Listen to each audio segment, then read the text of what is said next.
सोलापूरमध्ये भाजप आमदार गोपीचंद पडळकर यांच्या कार्यकर्त्यांवरून मोठं महानाट्य पाहायला मिळालं। पडळकर यांचा कार्यकर्ता शरणू हांडे याचं फिल्मी स्टाईल अपहरण करून हत्येचा प्रयत्न करण्यात आला। शरद पवारांच्या राष्ट्रवादीचे आमदार रोहित पवार यांचा समर्थक असलेल्या अमित सुरवसे यानं हे धक्कादायक कृत्य केलं। काही महिन्यांपूर्वी झालेल्या मारहाणीचा बदला घेण्यासाठी अपहरण करून हत्येचा प्रयत्न केल्याची माहिती या प्रकरणात समोर येते। अपहरणावेळी रोहित पवार व्हिडिओ कॉलवर होते असा आरोप शरणू हांडे यानं केला। या प्रकरणाचा मास्टरमाइंड रोहित पवारच असल्याचा आरोप गोपीचंद पडळकर यांनीही केला। पण हांडेंचे आणि पडळकरांचे सगळे आरोप फेटाळत रोहित पवारांनी एसआयटी चौकशीची मागणी केली। तुमचं असं म्हणणं आहे की कोणाला तरी व्हिडिओ कॉल देखील केला होता?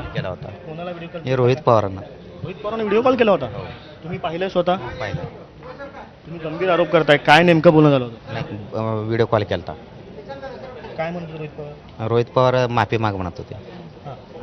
अमित सुरवसे माफी माग म्हणत होते। मग मी म्हणलं मी नाही म्हणलं, मग नाही म्हणल्यानंतर मग त्यांनी ह्याला मस्ती आहे ह्याला घ्या रे म्हणले। तितक्यात एक 15-20 मिनिटात काहीतरी चालू झालं। पोलीस अर्धा तास झालं काहीतरी। शरणू हांडे आणि पडळकरांनी काय नेमके आरोप केलेत आणि त्यावर रोहित पवारांचं नेमकं काय म्हणणं आहे आपण पाहूया। तुमचं असं म्हणणं आहे की कोणाला तरी व्हिडिओ कॉल देखील केला होता? कोणाला व्हिडिओ कॉल? हे रोहित पवारांना व्हिडिओ कॉल केला होता? तुम्ही पाहिलं स्वतः? पाहिलं.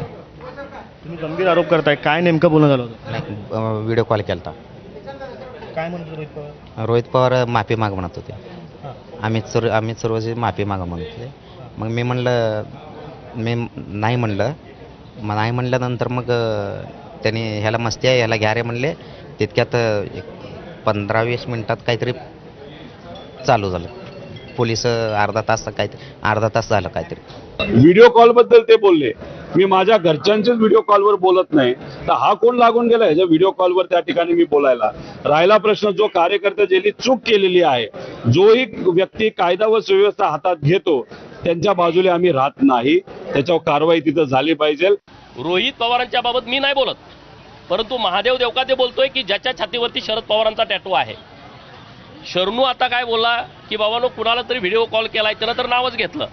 जर या सगळ्या प्रक्रियेमध्ये त्याचं नाव घेतलं असेल आणि रोहित पवारांना वाटत असेल की कार्यकर्त्यांना मारावं, मी त्यांना आव्हान हे करतो, तुम्ही खालच्या कार्यकर्त्यात कशाला भांडणं लावताय?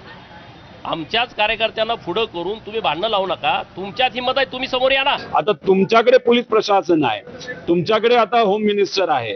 आता होम मिनिस्टरच्या सांगण्यावरच पडळकर तिकडे गेलेत आणि हा तमाशा तिथं करून मला अडकवण्याचा प्रयत्न तुम्ही करत असाल तर एसआयटी फॉर्म करा। मी मागणी करतो, एसआयटी फॉर्म करा, खरं काय लोकांसमोर तिथं आलं पाहिजे।